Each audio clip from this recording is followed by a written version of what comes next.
का समाधान।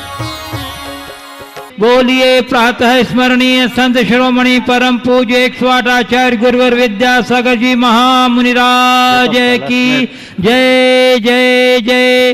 बोलिए गुणायतन प्रणीता संख्या समाधान प्रवर्तक भावना योग प्रवर्तक प्रखर वक्ता परम पूज्य 108 मुनिवर्षी प्रमाण सागर जी मुनिराज की जय जय जय।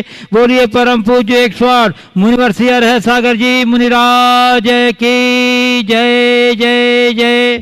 प्रिय दर्शकों, पारस चैनल, जिनवाणी चैनल एवं प्रमाणिक ऐप के माध्यम से प्रसारित होने वाले आज के संख्या समाधान के कार्यक्रम से जुड़े देश एवं विदेश के सभी दर्शकों, श्रोताओं और श्रद्धालुओं का हार्दिक अभिनंदन करता हूं। मैं आपको लिए चलूं संख्या समाधान की ओर। इसके पूर्व रोज की तरह हम लोग सभी सामूहिक रूप से पूज्य गुरुदेव के चरण कमलों में त्रिवार नमोस्तु निवेदित करते हुए उनके मंगलमय आशीर्वाद से अपने को अभिषेक करके साथ करेंगे। तो हाथ जोड़िए, मस्तक झुकाइए और बोलिए मेरे साथ, नमोस्तु गुरुदेव, नमोस्तु गुरुदेव, नमोस्तु गुरुदेव। बोलिए मुनिवर्षी प्रमाण सागर जी महाराज की, मुनिवर्षी अरह सागर जी महाराज की। पूज्य गुरुदेव, आपकी आज्ञा अनुमति से मैं अपने दर्शकों को संख्या समाधान की ओर लिए चल रहा हूँ। प्रथम प्रश्न गुरुदेव पिपरई से प्रांजल जैन कह रहे हैं, महाराज श्री, जब तक आपका सामना आपकी सबसे बड़ी कमजोरी से नहीं हो जाता तब तक आपकी सबसे बड़ी ताकत का पता भी नहीं चलता। तो मैं जानना चाहता हूं कि हम अपनी बड़ी या छोटी कमजोरी और ताकत को कैसे पहचानें और उसके लिए क्या उपाय करें। बहुत अच्छा वाक्य है। जब तक आपका सामना आपकी सबसे बड़ी कमजोरी से नहीं होता तब तक आपको अपनी सबसे बड़ी ताकत का एहसास नहीं होता। पूछा है कि हम अपनी बड़ी कमजोरी और ताकत का पता कैसे लगाएं। व्यक्ति को चाहिए कि नित्य अपना अंतर विश्लेषण करे और सुबह से शाम तक की अपनी जो दिनचर्या और विचारधारा उसका अंतर विश्लेषण करके देखे कि इसमें मेरी कौन कौन सी कमजोरी रही है और उस कमजोरी को निराकरण का रास्ता कहाँ है। हम सेल्फ एनालिसिस के बल पर ही अपनी दुर्बलताओं को पहचान पाएंगे और जब दुर्बलता पहचानेंगे तभी हमें अपनी ताकत का एहसास होगा। जीवन में बहुत सारी ऐसी स्थितियां आती हैं जब हमारे सामने विषम स्थितियां निर्मित होती है, लेकिन उसी क्षण उसके समाधान का रास्ता भी प्रकट हो जाता है। यही रास्ता हमें बल प्रदान करता है और हम उन स्थितियों से निपटने में समर्थ हो सकते हैं। पूज्य गुरुदेव सुश्री सौम्या जैन देवेंद्र नगर मध्य प्रदेश से कह रही हैं, महाराज श्री, मैं 24 वर्ष की हूँ। 2 साल पूर्व मेरी माँ का देहावसान हो गया है। उसके कुछ समय बाद मेरी छोटी बहन का देहावसान हो गया। अभी परिवार में मेरे पिता और मेरे अतिरिक्त एक बहन और है। हम दोनों अविवाहित हैं। माँ के चले जाने से मैं ही घरेलू दायित्व निभा रही हूँ।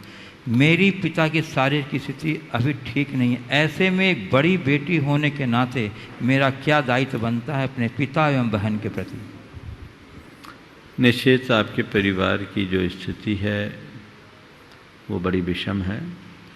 सबसे पहले तो मैं भावना भाता हूँ कि ऐसी विषम स्थिति को झेलने की सामर्थ्य आपके अंदर आए।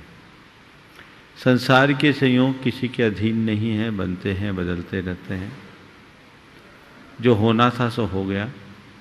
अब ऐसी विषम पारिवारिक स्थिति में आपको बहुत धैर्य, विवेक, संयम और समझदारी से काम लेने की ज़रूरत है। जहाँ तक एक बेटी के दायित्व का सवाल है, इस समय आपको अपने पिता और छोटी बहन का ख्याल रखते हुए अपनी भावी जीवन की रूपरेखा तय करनी चाहिए और अपने भविष्य संबंधी जो भी निर्णय है इन सबको ध्यान में रखते हुए करना चाहिए ताकि हमारा उभय हित पूर्ण हो सके।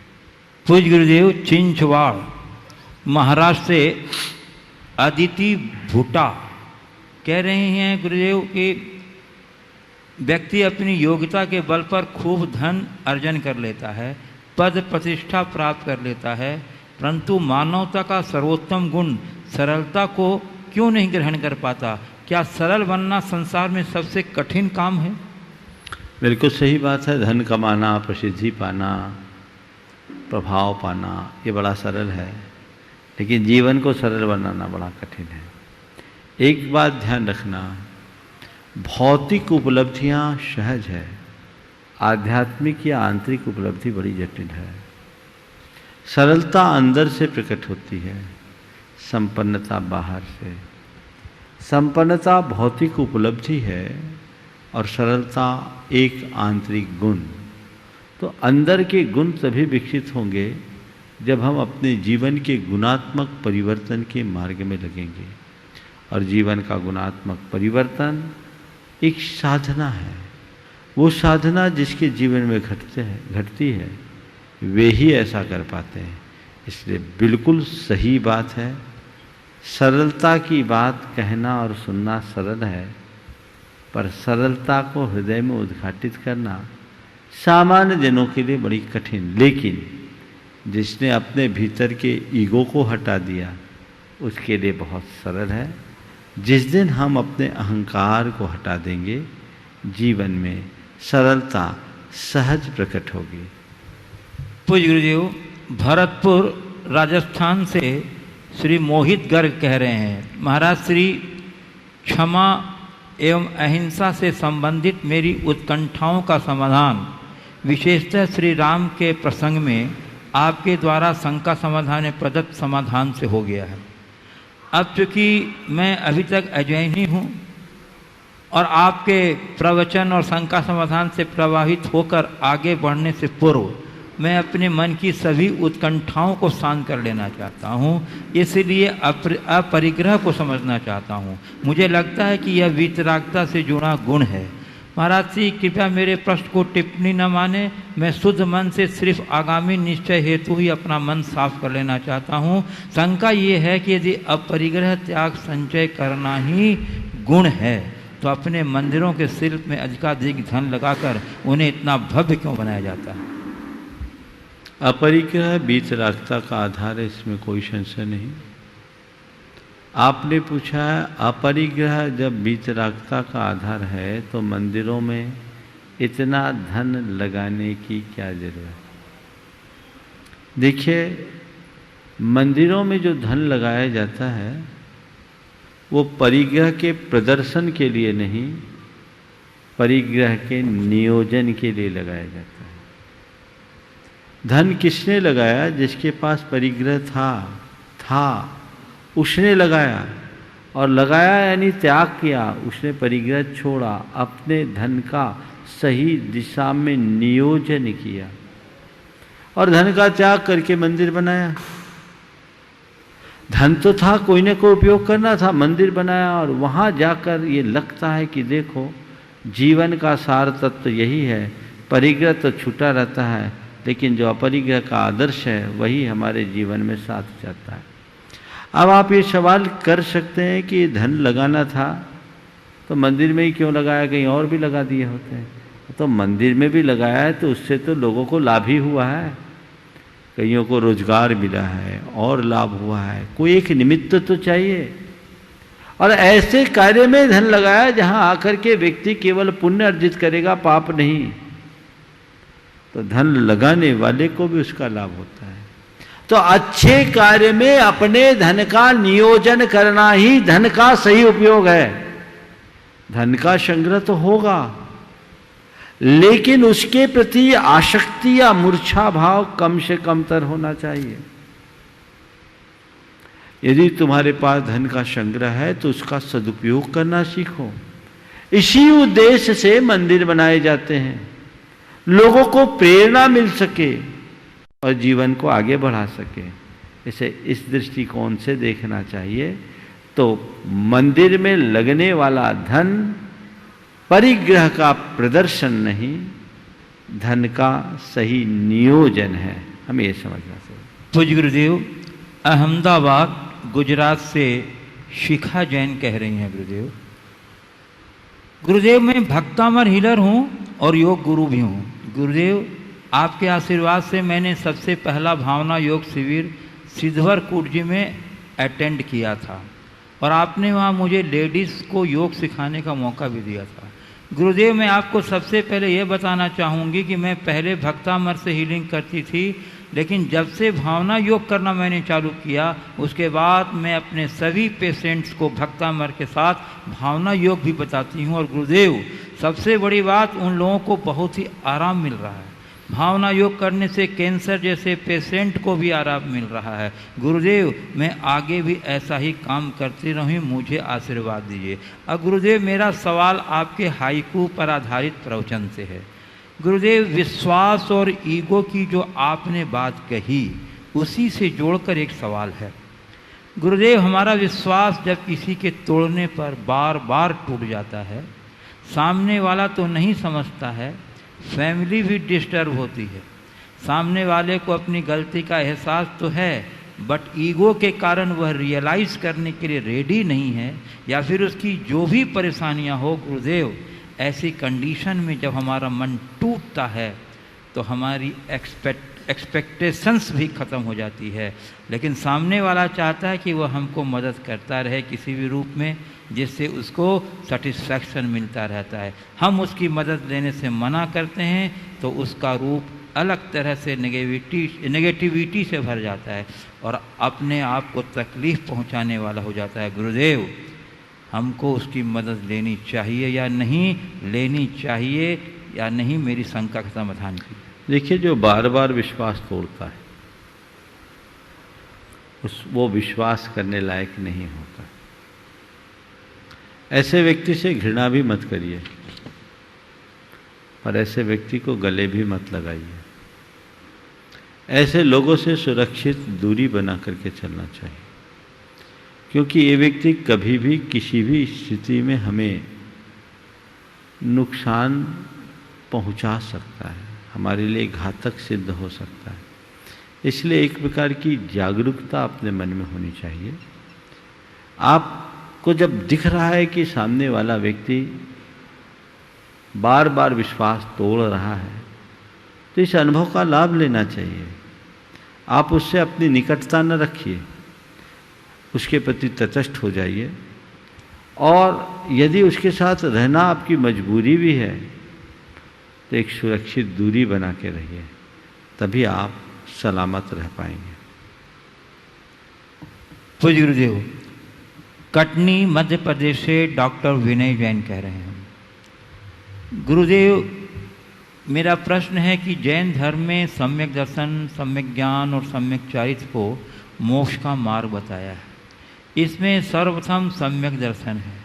मैंने अपने स्तर पर सम्यक दर्शन को जानने समझने का बहुत प्रयास किया है, परंतु अभी तक पूर्णतया संतुष्ट जवाब नहीं मिला है। क्या किसी वस्तु के वास्तविक गुण धर्म को जानना सम्यक दर्शन है? हमारे तीर्थंकर हमारे सच्चे भगवान हैं, हमारे शास्त्र हमारे सच्चे शास्त्र हैं, हमारे साधु हमारे सच्चे गुरु हैं।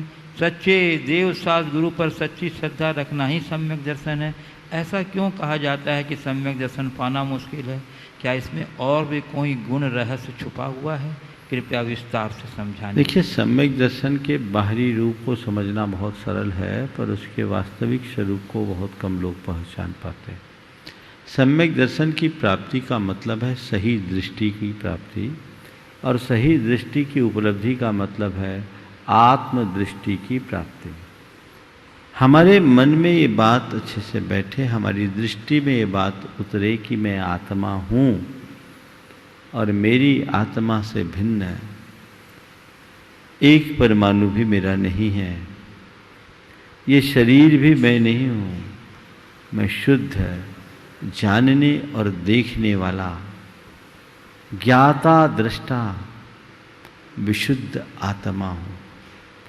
अंतरंग में उत्पन्न होने वाली इस श्रद्धा या दृष्टि का नाम ही सम्यक दर्शन है। जब तक आत्मदृष्टि न हो तब तक सम्यक दर्शन नहीं है। इसे ही दूसरे शब्दों में भेद विज्ञान भी कहा जाता है। शरीर से आत्मा की भिन्नता का ज्ञान वेद विज्ञान कहलाता है। देह अलग है और आत्मा अलग है। और इसकी पुष्टि में चूंकि सच्चे देव शास्त्र गुरु सहायक होते हैं, इसलिए उनकी श्रद्धा को सम्यक दर्शन का बाहरी स्वरूप बता दिया जाता है।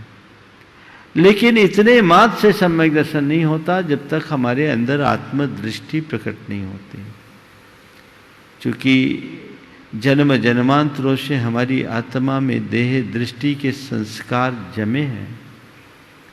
हमारा चित्त देहात्म बोध से ग्रसित है, इसलिए हमें वो दृष्टि प्रकट नहीं हो पाती। बार बार हमारी बुद्धि देहाश्रित हो जाती है।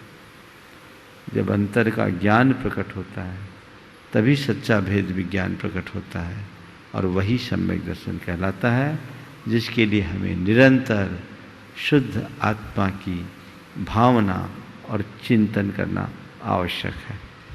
पूज्य गुरुदेव, कटनी मध्य प्रदेश से श्री आकाश जैन, शंका समाधान टैक्स कंसल्टेंसी, कह रहे हैं गुरुदेव आपने अपने प्रवचन में दोहरे चरित्र की बात की, तो महाराज श्री अगर हमारा कोई करीबी ही ऐसे चरित्र के साथ जीता हो जो दुनिया के लिए तो कुछ और अपनी साफ छवि वाला ही है, लेकिन जब उसके साथ हम कोई व्यापारिक या अन्य कोई लाभप्रद व्यवहार करते हैं या ऐसी कोई परिस्थिति निर्मित होती है, तब वह सिर्फ अपने स्वार्थ की सोचे और संभव प्रयास करे कि किसी और का भला न हो पाए। ये हम जानते हुए मजबूरी में उसका साथ देना पड़े और तब मन बहुत ही व्याकुल रहने लगता है। तब ऐसी स्थिति में हम कैसे उससे बचें कि हम निकटता भी समाप्त न हो और मन की व्याकुलता भी मिट जाए? कृपया इस गहन समस्या का समाधान करें। देखिए, दोहरे चरित्र वाले व्यक्ति की विश्वसनीयता संदिग्ध होती है। हमें ऐसे लोगों पर विश्वास और भरोसा नहीं करना चाहिए। अब रहा सवाल व्यवसाय की बात, तो व्यवसाय हर कोई अपने लाभ के लिए ही करता है, और व्यावसायिक लाभ उठाने का कोई प्रयास करे तो वो कहीं गलत भी नहीं है। लेकिन अनैतिक और अवांछित तरीके से कोई व्यावसायिक हित साधना शुरू करता है तो ऐसे व्यक्ति अच्छे व्यक्ति की श्रेणी में नहीं आते। हमें ऐसे लोगों से सुरक्षित दूरी रखना चाहिए।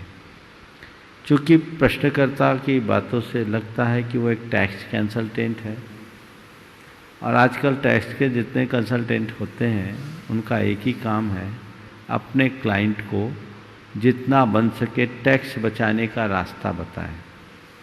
हालांकि वो जो रास्ता बताते हैं वो सरकार के प्रावधानों के भीतर ही बताते हैं, वो उसमें से कोई गली निकाल करके बताते हैं।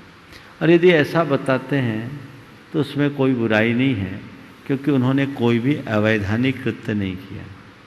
लेकिन सामने वाले के उल्टे सीधे कृत्यों पर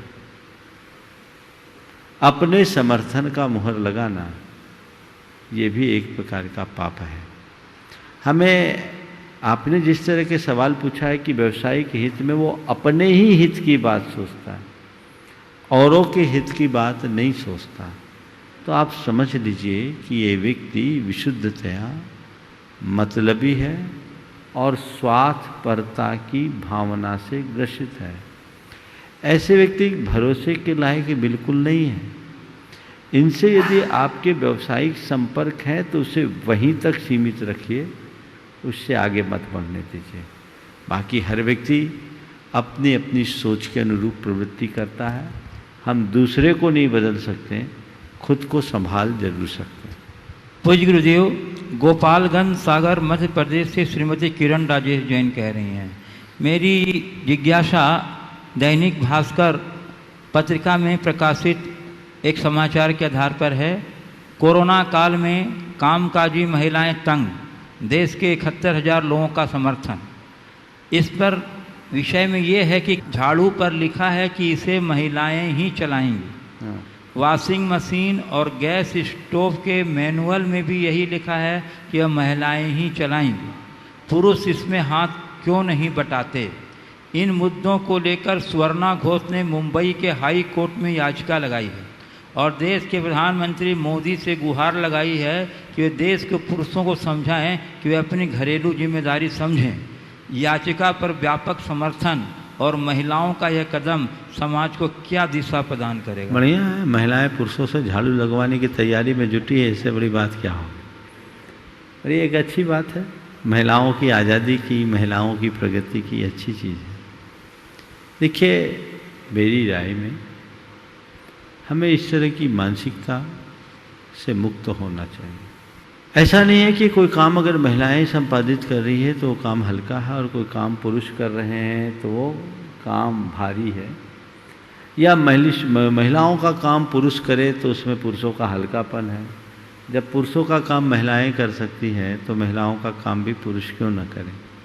हमारे देश में एक परंपरा रही है कि घर की समस्त आंतरिक व्यवस्थाओं का निर्धारण महिलाओं ने ही किया है और वो बखूबी इसमें सफल भी रही है, क्योंकि पुरुष बड़े बड़े प्रावधान प्रस्तुत कर सकता है पर घर की आंतरिक व्यवस्था के संचालन की क्षमता उसके भीतर नहीं होती। महिलाएं घर की संपूर्ण व्यवस्थाओं को अच्छे तरीके से कर लेती हैं, इसलिए महिलाएं करें तो कोई हर्ज नहीं। पर हाँ, अगर इसमें महिलाओं को हीनता महसूस होती है कि ये हम ही क्यों करें, तो भैया अब तो समान अधिकार का युग है। पुरुषों को अपना भविष्य देखते हुए साथ निभाना शुरू कर देना चाहिए। जब कोर्ट में चली गई हैं तब तो एक काम करना चाहिए, महिलाओं को दुकान में बिठाना चाहिए, महिलाओं को दफ्तर में लगाना चाहिए और पुरुषों को घर का चौका चूल्हा संभाल लेना चाहिए, भोजन भी बनाना चाहिए, झाड़ू बुहारी भी करना चाहिए, कपड़ा भी धोना चाहिए और बर्तन भी मांज लेना चाहिए। इसमें क्या बुराई है, अपने ही घर का काम है ना, कोई गलत काम कहाँ है। और यदि ऐसा होता है तो कोई जरूरत नहीं है। पर मैं ये कहता हूं, इसके लिए अदालत जाने की क्या जरूरी है। ये तो घर में ही आपसी समझौता हो जाना चाहिए। स्त्री पुरुषों में परस्पर में प्रेम इतना होना चाहिए कि अगर देखे कि घर में पत्नी के हाथ कपड़े फीसते फीसते गल रहे हैं तो एक तरफ रहा मैं कपड़ा धोता हूं, ये प्रेम है। ये देखने में आए कि झाड़ू लगाने में कमर में दर्द हो रहा है, तुम रेस्ट करो मैं झाड़ू लगा लेता हूं। और कोरोना में तो घरों में सब ऐसा ही हुआ ही है, क्योंकि सबको काम वाली से मुक्ति पाई नहीं। मेरा आप सबसे एक सलाह है कि कोर्ट और अदालतों की बातें अपनी जगह है, पर परिवार को परिवार की दृष्टि से देखना चाहिए और परिवार के हर घटक को परिवार का अंग बन करके जीना चाहिए। और जहां जैसी जिसकी जो आवश्यकता है उसको वहां फिट हो जाना चाहिए। दूसरे शब्दों में कहूं तो परिवार के हर सदस्य को हरपन मौला होना चाहिए। जरूरत पड़े तो रोटी भी बना दे और काम पड़े तो झाड़ू भी लगा दे, तो फिर कोई दिक्कत ही नहीं। ये तो स्वयं की सोच है, कानून से ये बदलाव नहीं हो सकता। अब जिस कंपनी के मैनुअल में ये लिखा है, वो क्यों लिखा है मुझे नहीं मालूम, मैंने देखा नहीं उसका प्रसंग क्या है। हालांकि किसी भी कंपनियों को ऐसा लिखना नहीं चाहिए, और लिखा होगा तो बवाल तो मचा ही होगा, और निश्चित उन्हें अपने मैनुअल को चेंज करने के लिए बाध्य होना पड़ेगा। पर ये बाहर की व्यवस्था है। हम सब बहुत ही सकारात्मक दृष्टि लेकर के चले और परिवार को एक अभिन्न अंग बनाए, हर कोई एक दूसरे के पूरक और प्रेरक बन करके चले। पूज्य गुरुदेव, धुलियान पश्चिम बंगाल श्री राजीव काला और इन्हीं के भावनाओं के समर्थन में श्री ऋतुराज जैन गुणायतन भाग्योदय ट्रस्टी प्रश्न रख रहे हैं गुरुदेव कि आगामी शनिवार 1 अगस्त को बकरीद है और उस दिन भारत नहीं पूरी दुनिया में करोड़ों मासूम बेजुबान जानवरों की कुर्बानी दी जाएगी। मेरी शंका ये है गुरुदेव कि उन प्राणियों की रक्षा तो हम नहीं कर सकते, तो हम ऐसा क्या करें कि उन प्राणियों को शांति मिल सके। और ये उनके कौन से पाप का फल मिल रहा है कि जीवन भर तो उनको खूब खिलाया पिलाया तंदुरुस्त किया जाता है और जवान होते ही उनको कत्ल कर दिया जाता है। कृपया समाधान दें। देखिए, निश्चित रूप से जो सवाल उठाया है बड़ी गंभीर और संवेदनशील है और जीव दया के अनुरागी अहिंसा प्रेमी हर व्यक्ति के हृदय को व्यथित करने वाली है। पर लोगों की अपनी धार्मिक मान्यताएं हैं, हम किसी की धार्मिक मान्यता में दखल देने के अधिकारी नहीं हैं। वे अपनी धार्मिक मान्यताओं के अनुसार ऐसा करते हैं, तो हमें कानूनी अधिकार नहीं देता कि हम उसे रोकें। पर हाँ, हम ये भावना जरूर भा सकते हैं कि हे प्रभु, जगत में शांति हो और कोई भी हिंसा का शिकार न बने, किसी की अकाल मृत्यु न हो। भावनाएं तो हम भा ही सकते हैं। अभी कुछ दिन पहले मेरे संज्ञान में एक संदेश आया, हो सकता है तो भी मैं आप लोगों के बीच रख सकता हूँ। हैदराबाद के किसी मुस्लिम संस्था ने एक संदेश जारी किया है। अगर ये संदेश सही है तो, क्योंकि सोशल मीडिया पर मेरा विश्वास नहीं होता, लेकिन ये संदेश सही है तो मैं इसे एक अनुकरणीय पहल के रूप में देखता हूँ और चाहूँगा कि इसका अधिक से अधिक प्रचार प्रसार हो और लोग इससे लाभान्वित हों। मैंने खबर की है, वो संदेश मेरे पास आता है, मैं चर्चा करूँगा। तब तक आप आगे का सवाल ले आ जाए तो फिर बात करूँगा। पूज्य गुरुदेव, रीठी जिला कटनी मध्य प्रदेश से कुमारी मायूरी जैन कह रही हैं, गुरुदेव संयम क्या है? एक युद्ध अपने ही विरुद्ध या कर्मों के विरुद्ध? संयम क्या है? युद्ध अपने से विरुद्ध या कर्मों के विरुद्ध? मैं कहूँगा संयम एक युद्ध है। किसके विरुद्ध? युद्ध अपने मन के साथ, अपने विकारों के साथ, अपने कर्मों के साथ। हम अपने विरुद्ध कभी युद्ध नहीं लड़ते। हम सदैव युद्ध शत्रु के विरुद्ध लड़ा जाता है और हमारे असली शत्रु हमारे विकार, हमारे दोष, हमारी दुर्बलताएं, उनका हम निवारण करेंगे तभी जीवन में सफलीभूत होंगे। पूज्य गुरुदेव, अहमदाबाद गुजरात से जसमीत बग्गा कह रही हैं, हाँ, हम माँ बेटी एक पंजाबी सिख परिवार से। हमारी माँ ने हमें हमेशा से यही सिखाया है कि प्रेम और करुणा ही सबसे बड़ा धर्म है और हमें हमेशा सच्चे गुरु को नमन करो। गुरुदेव, जिनवाणी चैनल के माध्यम से हमने परम पूज्य आचार्य श्री विद्यासागर जी के बारे में जाना। फिर तभी से जाने अनजाने हम दोनों माँ बेटी आपके और मुनि सुधा सागर जी महाराज के प्रवचनों को जिनवाणी चैनल पर सुनते गए और पता नहीं ये सिलसिला यकायक कैसे शुरू हो गया। अब ऐसा दौर है कि हमारे यहाँ रात 9:40 से 12 बजे तक हम केवल जिनवाणी को ही सुनते हैं। आपके प्रवचनों को सुनकर उस पर अमल करने की पूरी कोशिश करते हैं। गुरुदेव, एक ऐसा समय था जिस समय आपका प्रवचन आता है उसी समय दूसरे चैनल पर हमारा पसंदीदा सीरियल आया करता था, परंतु अब हमने वो सारे सीरियल देखने छोड़ दिए हैं क्योंकि आपसे हमने समझा और महसूस किया कि भीतर का सुख और शांति ही जीवन प्रभाव लाता है और हम इससे बहुत प्रभावित हैं। गुरुदेव, आपके प्रवचन और संग का समाधान हम दोनों माँ बेटी रोज रात को 1 घंटा जरूर सुनते हैं, लेकिन आश्चर्य की बात तो ये है कि जिस दिन जो शंका हमारे मन प्रकट होती है उसी दिन उसका समाधान आपकी शंका समाधान में प्रस्तुत हो जाता है। ऐसा क्यों? ऐसा आपका ही नहीं, सबका ही। मैं ये समझता हूँ इतने वर्षों से शंका समाधान का कार्यक्रम चल रहा है तो इसकी सफलता का राज यही है। शंका समाधान के इस कार्यक्रम को आगामी 13 अगस्त को 6 वर्ष पूरे हो जाएंगे।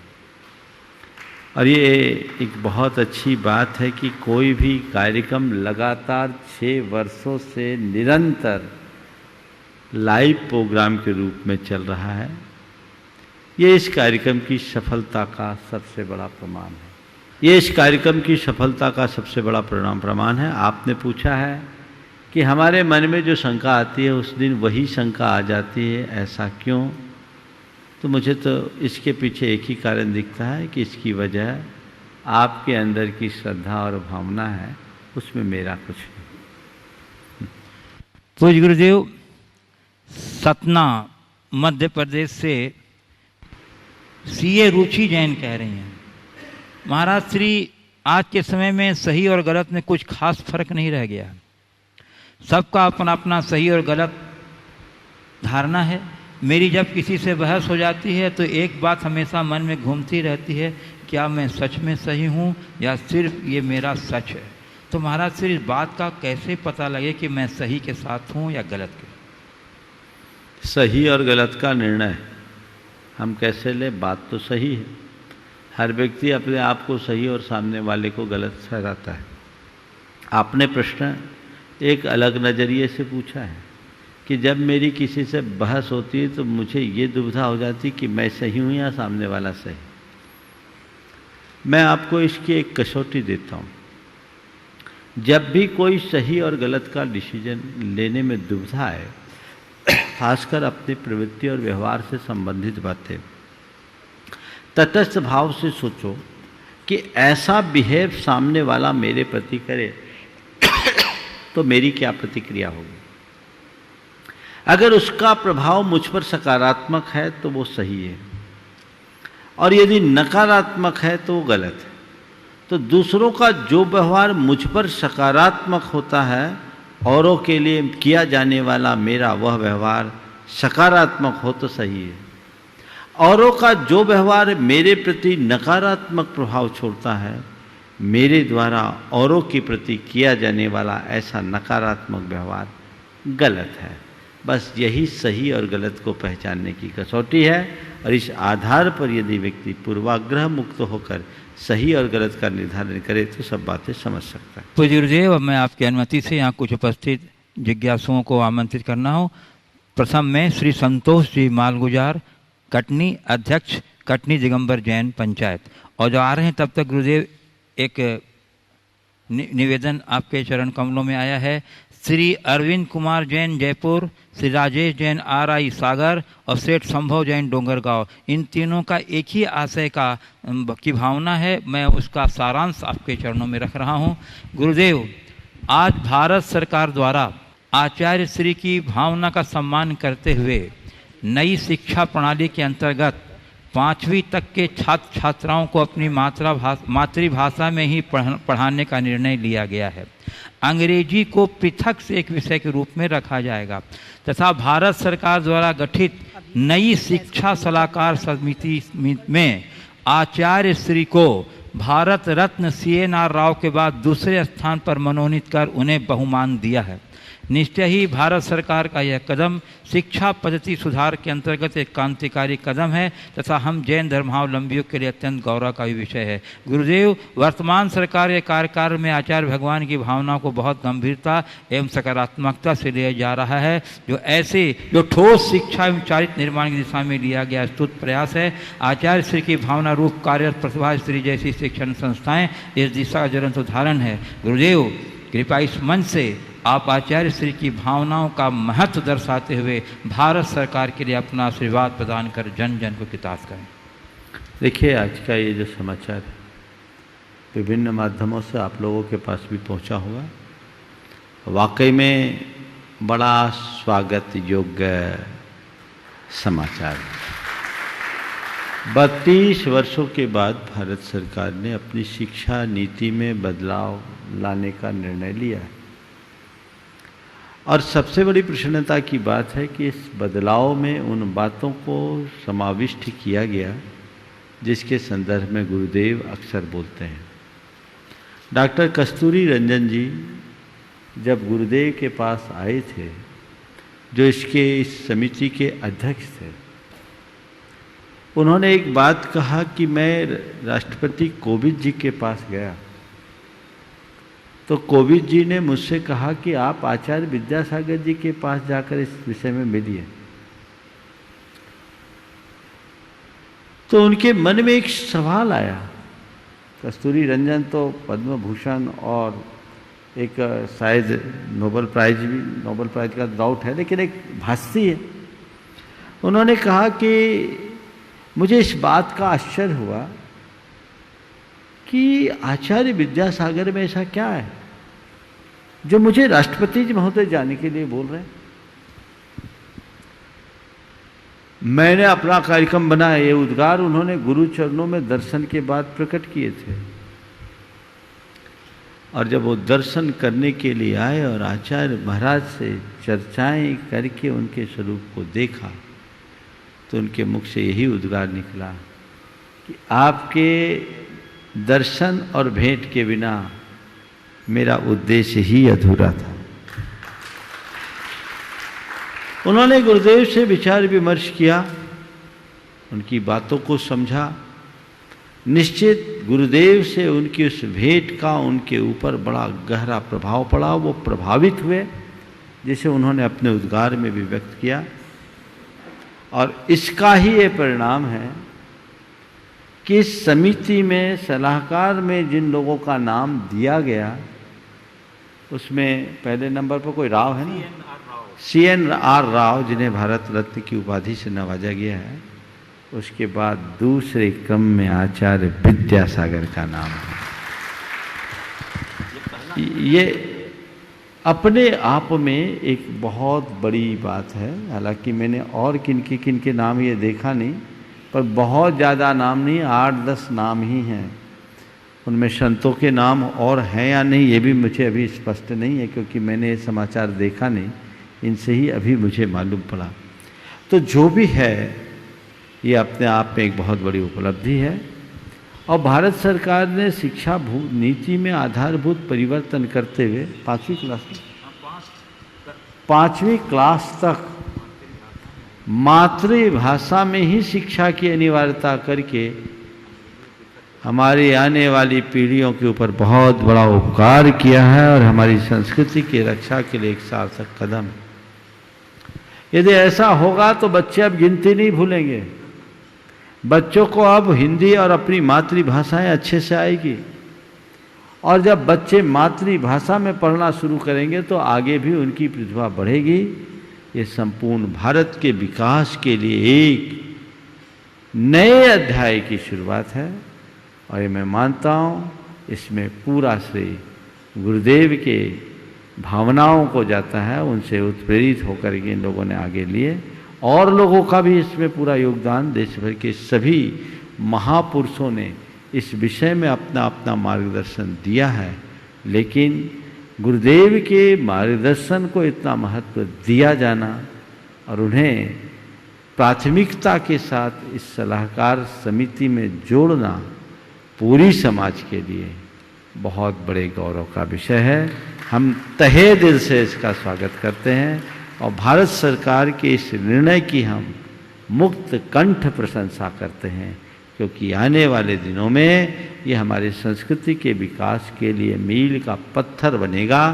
अब हमने सुना है अब 10 धन 2, अब धन 3 वाली बात नहीं है। अब 5 + 4, 5 + 3 + 4, 5 + 3 + 3 + 4 ये प्रक्रिया ही है जो अपने आप में बहुत अच्छी है। हमें इनका स्वागत करना चाहिए। श्री संतोष जी मालूजार कटनी, अध्यक्ष कटनी निगम जैन पंचायत, और उसके बाद तैयार रहेंगे शुभम जैन कटनी। नमस्ते महाराज जी।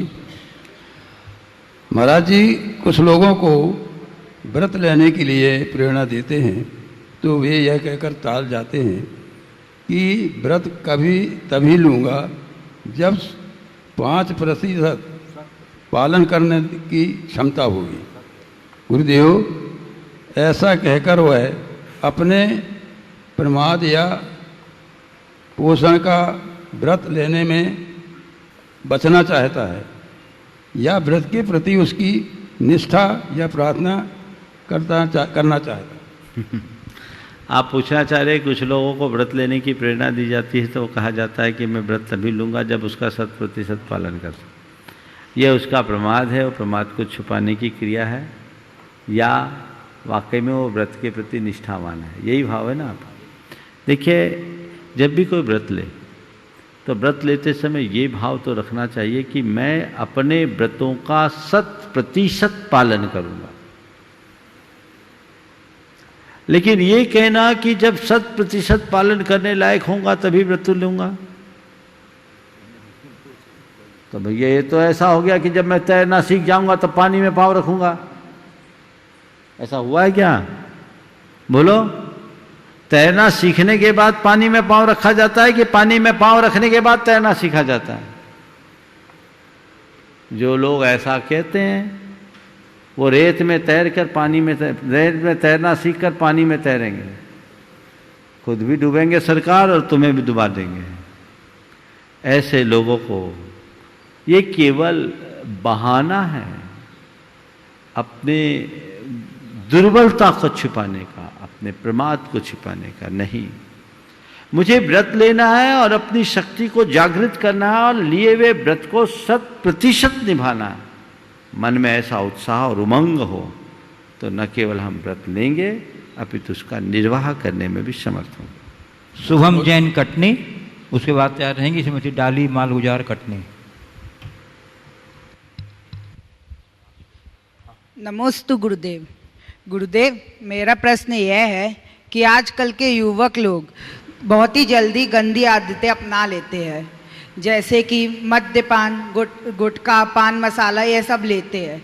एवं गुरुदेव, हम देखते हैं कि आजकल टेलीविज़न में बड़े बड़े अभिनेताएं लोग इसका एडवर्टाइजमेंट करते हैं, जो कि बिल्कुल गलत है। वो ऐसा दिखाते हैं कि यह सब बहुत अच्छी चीज़ है, जो कि ये सब जहर जैसा है। एवं गुरुदेव, आपके कई लोग आपके प्रवचन सुनकर भी यह सब छोड़ नहीं रहे हैं।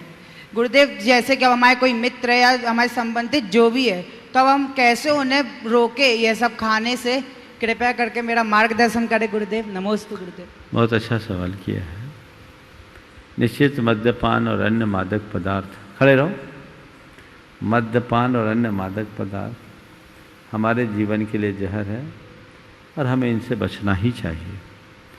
विज्ञापन के इस युग में बड़े बड़े सेलिब्रिटीज इनका प्रचार प्रसार करते हैं और उनके उस प्रचार प्रसार से हमारी नई पीढ़ी भ्रमित होती है, भटकती है। हमें इस पर विचार करना चाहिए, पर विडंबना है पूरा युग ही ऐसा हो रहा है। और अब तो प्रचार प्रसार क्या, सभी कार्यक्रमों में भी ये चीज़ें आम होने लगी। मुझे एक भाई ने बताया कि महाराज अब तो पिक्चरों में भी जो दृश्य दिखाए जाते हैं या छोटे छोटे सीरियल्स में भी दृश्य दिखाए जाते हैं, तो वहाँ खाने पीने का वक्त आए तो लोग शराब की जाम एक दूसरे के साथ शेयर करते हैं, दिखाया जाता है स्पेशली। तो ये धीरे धीरे हमारे सांस्कृतिक ह्रास का एक बड़ा विकृत संकेत है। जहाँ आवश्यक नहीं है वहाँ भी ये चीज़ें आम होने लगी है और पूरा माहौल ऐसा बन गया है। ऐसे समय में हमें एक व्यापक अभियान चलाने की ज़रूरत है, जिससे लोग सावधान हों और इस तरह की बुराइयों से अपने आप को बचा सकें। जहाँ तक सवाल है कि बहुत सारे लोग जो हम लोगों के सानिध्य में रह कर के भी इनसे बच नहीं पाते, उनके लिए हम क्या करें? जैसा तुम कह रहे हो कि हमारे साथ के लोग, हमारे मित्र और परिचित भी उसमें सम्मिलित हैं, क्या करें? वाकई में उन्हें अपने अंतर मन से सोचना चाहिए कि हम गुरुजनों के सानिध्य में रह कर के भी अपने जीवन को नहीं सुधार पाए तो कहाँ सुधरेंगे। मैं तो उन तमाम लोगों से कहता हूँ जो हम लोगों के इर्द गिर्द रहते हैं, वे इसे गंभीरता से ले और इसे अपनी नैतिक जिम्मेदारी समझे, क्योंकि इससे तुम्हारा ही नहीं गुरु संस्था भी बदनाम होती है। लोग यही कहेंगे कि देखो गुरुओं के पास रहने वाला भी ऐसा करता है। मैं ऐसे लोगों से कहता हूँ या तो वो उन चीज़ों को छोड़े या फिर हम लोगों के निकट रहना बंद करें। मैं ये नहीं कहूँगा कि हमारे निकट रहना बंद करो, पर ये ज़रूर कहूँगा कि ऐसी चीज़ों से परहेज करो, ये तुम्हारी जिम्मेदारी है। और जब तक तुम ऐसा नहीं कर सकते, न तो साधु को आहार दो, न साधु का कमंडल पकड़ो। जिन हाथों से तुम साधु को आहार दो, उन्हीं हाथों से यदि मद्यपान करो, जिन हाथों से साधु का कमंडल पकड़ो, उन्हीं हाथों से यदि तुम शराब की बोतल पकड़ो, तो इससे बड़ी लज्जा की बात और क्या होगी। ये हर व्यक्ति को सोचना चाहिए, अपने ईमान से सोचना चाहिए। मेरे संपर्क में एक व्यक्ति धार्मिक तो थे लेकिन शराब पीने वाला, उस व्यक्ति ने आज तक मुझे आहार नहीं दिया। कई लोगों ने बोले नहीं मैं इसका पात्र नहीं हूं, जिस दिन पात्र बनूंगा उस दिन दूंगा। मेरी आत्मा इस बात को नहीं गंवारती कि मैं आहार दूं, क्योंकि मैं शराब का ऐसा आदी हो गया कि उसके बिना रह नहीं सकता। और वो कहता था मेरी संगत खराब हुई, मैंने ध्यान नहीं दिया, अब मुझे उसका एडिक्शन हो गया। हालांकि लेता मैं लिमिट में हूँ, बहुत थोड़ा सा लेता हूँ, लेकिन मुझे पता है कि ये मेरे योग्य नहीं है। तो हमेशा वो व्यक्ति कहता था कि महाराज मैं आपसे दूर से ही रह कर के प्रणाम करूँगा, क्योंकि आपकी शरण में आकर के भी आपकी आज्ञा को न पाल पाने का मैं अपराध कर रहा हूँ, ये अपराध बोध था। हर व्यक्ति की अपनी अपनी दुर्बलताएं होती हैं। मैं ऐसे व्यक्ति को बुरा नहीं मानता, वो कम से कम अपनी गलती को तो स्वीकार रहा है। कोई किसी बात का एडिक्ट हो जाए तो एक पल में वो छूटे, कोई ज़रूरी नहीं। हालांकि मनोबल जग जाए तो वो भी छूट सकता है, लेकिन उस व्यक्ति की ईमानदारी की मैं इस बात से सराहना करूँगा कि वो व्यक्ति 20-25 साल से संपर्क में है, लेकिन आज तक आहार नहीं दिया। आएगा भी तो कहेगा हम आहार नहीं देंगे, क्योंकि हम उस लायक नहीं। जिस दिन लायक बनेंगे उसी दिन हम ऐसा कार्य करेंगे। तो मैं ये कहना चाहूँगा सभी को, अपनी लायकी को बना के रखिए, गुरुओं के निकट रहो, गुरुओं के भक्त बनो, तो ऐसा आचरण करो जिसे देखकर गुरुओं का गौरव बढ़े। ऐसा न करो कि गुरुओं पर ही लोग उंगली उठा दें। श्रीमती डाली मालूजार कटनी बताया रहेंगे श्री सेठ सुभाष जी जैन, निदेशक धर्म प्रभावना समिति कटनी। नमोस्तु गुरुदेव, नमोस्तु। गुरुजी, अभी मेरे कमरे के बाहर बारजे में एक चिड़िया ने घोंसला बनाया। फिर मतलब मैं उसको शुरू से देखा, मैंने उसको, उसने घोंसला बनाया, फिर उसमें अपने बच्चे दिए, 2 छोटी छोटी चिड़िया के बच्चे हुए। रोज़ सुबह उठती थी, मैं देखती थी, दोपहर में, शाम में, पूरे टाइम उनको देखती थी मैं। चिड़िया उनका बहुत अच्छे से पालन पोषण करी। बाकी उनके बच्चे होने के बाद 6वें दिन ही वो बच्चे उड़ने लगे। मुझे बहुत अच्छा लगा उसको देख के। मुझे ये महसूस हुआ कि हम मनुष्य हैं, हमारे पास इतना ज्ञान है, सब कुछ है। हम 9 महीने पहले अपने बच्चे को अपने पास रखते हैं पेट में, फिर बड़ा करते हैं, अब बड़ा हो जाने दो, फिर नौकरी लग जाने दो, फिर शादी हो जाने दो, फिर अब हम बड़े हो गए, अब नाती नतरा देख लें। ये क्या, चिड़िया इतनी आसानी से अपने बच्चों को छोड़ दी और हम। इसीलिए चिड़िया उड़ सकती है और हम जमीन में ही पड़े हैं। चिड़िया के अंदर उड़ने की क्षमता इसीलिए है कि वो पकड़ती नहीं। काश हम चिड़िया से सीख ले। हमारी संस्कृति कहती है जवाबदारी पूरी करो और उड़ जाओ। जवाबदारी पूरी करो और उड़ जाओ। 2 दिन पहले मैंने कहा था स्वयं के उत्तरदायित्व निभाओ, पकड़ोगे तो पड़े रहो। श्री सेठ सुभाष जी जैन, निदेशक धर्म प्रभावना समिति। बताया रहेंगे श्री प्रमोद कुमार जी जैन, कक्का कटनी, महामंत्री धर्म प्रभावना समिति। बोलो महाराज जी, नमोस्तु। मेरा एक सवाल है। बोलो। धनकन कंचन राजसुख सवई सुलभ कर जान, दुर्लभ है संसार में एक यथार्थ ज्ञान। यह कहा गया कि जो यथार्थ ज्ञान है वो दुर्लभ है। पर महाराज जी मुझे सरल लगता है, क्योंकि अपने में बदलाव करना है, पर में बदलाव करना तो इतना मुश्किल है कि मुश्किल ही मुश्किल है। बताइए कैसे करें उसको। देखिए, बिल्कुल बहुत सही बात कही है कि धनकन कंचन राजसुख सभी सुलभ कर जान, दुर्लभ है संसार में एक यथार्थ ज्ञान। आपने पूछा है कि हमें यथार्थ ज्ञान ज़्यादा सुलभ दिखता है क्योंकि उसके बल पर हम स्वयं में बदलाव ला सकते हैं। पर में बदलाव करना बहुत कठिन है। लेकिन एक बात बताएं, स्वयं में बदलाव लाने की भावना भी कितने लोगों में होती है? यही दुर्लभ। यथार्थ का बोध ही सबसे बड़ा दुर्लभ है। जिसके अंदर यथार्थ बोध होता है वही अपने भीतर बदलाव कर पाता है। तो हमें ये कोशिश करनी चाहिए कि हम जीवन की वास्तविक सच्चाई को जानें और तदनुरूप अपने आप को ढालें। पर में कठिन है, वो किसको लग रहा है पर में कठिन? जिसने सौ को अच्छे से जाना है, जिसको यथार्थ ज्ञान हो गया। सुभाष जी आप आगे बढ़ गए। श्री प्रमोद कुमार जी जैन कक्का, महामंत्री धर्म प्रबंधन समिति। उसके बाद क्या रहेंगी? सुश्री धीरांशी जैन कटनी। गुरुदेव के चरणों में त्रिवार नमोस्तु। हे गुरुदेव, आज का दृश्य बहुत अद्भुत था। ऐसा लग रहा था कि घर आंगन में जैसे दो चारण रिद्धिधारी मुनिराज उतर आए हों। वो अतिशय पुण्य विजय विश्व परिवार का और उनके घर पर युगल आहार किसी चारण रिद्धिधारी के परिदृश्य से कम नहीं था। सारी समाज आज उनके पुण्य की अनुमोदना करती है।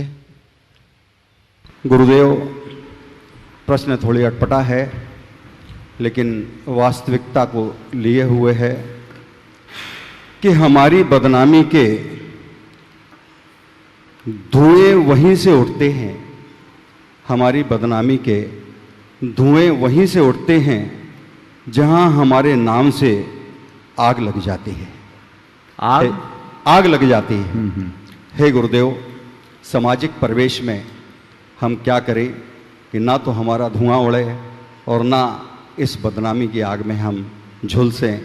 आपके चरणों में त्रिवार नमोस्तु पूर्वक जिज्ञासा।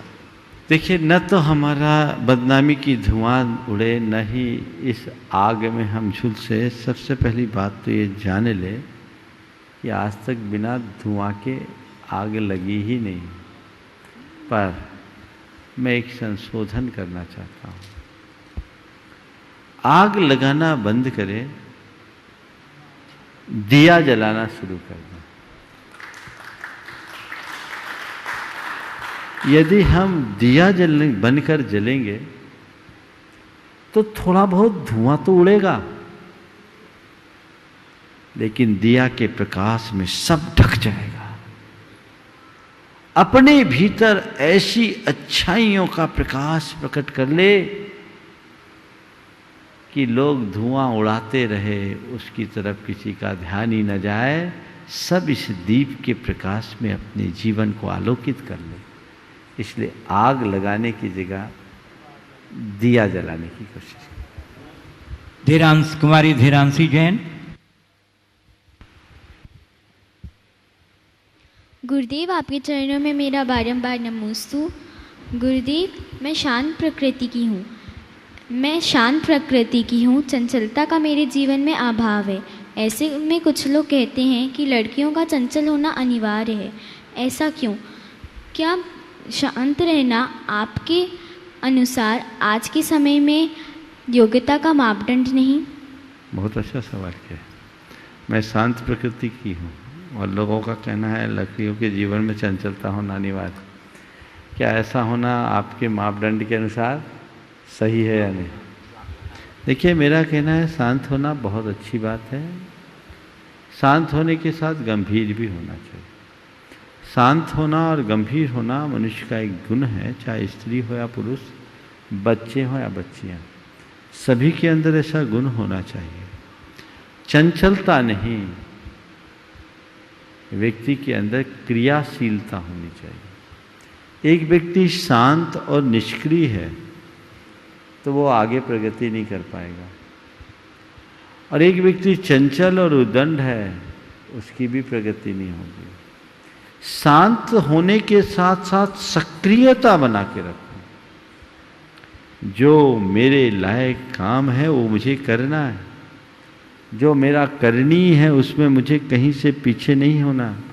ये सोच अपने मन में जब हम जमाएंगे तब सफल हो पाएंगे।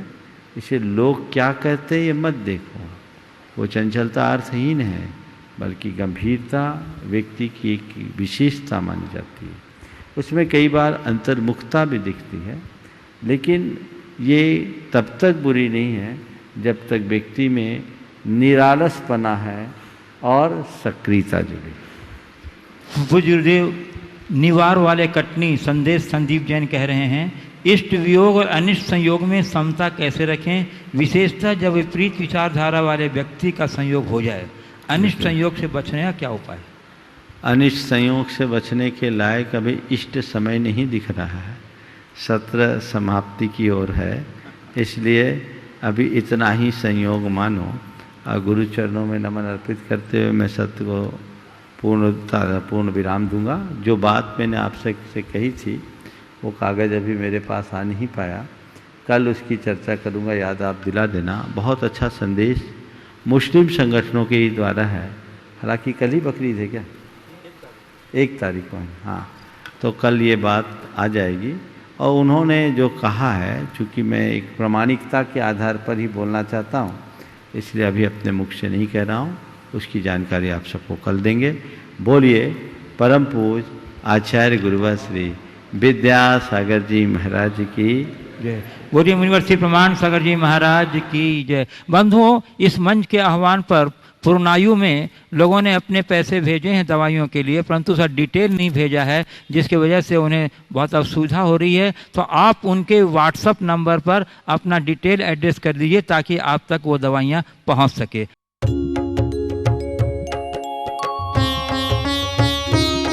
शक का समाधान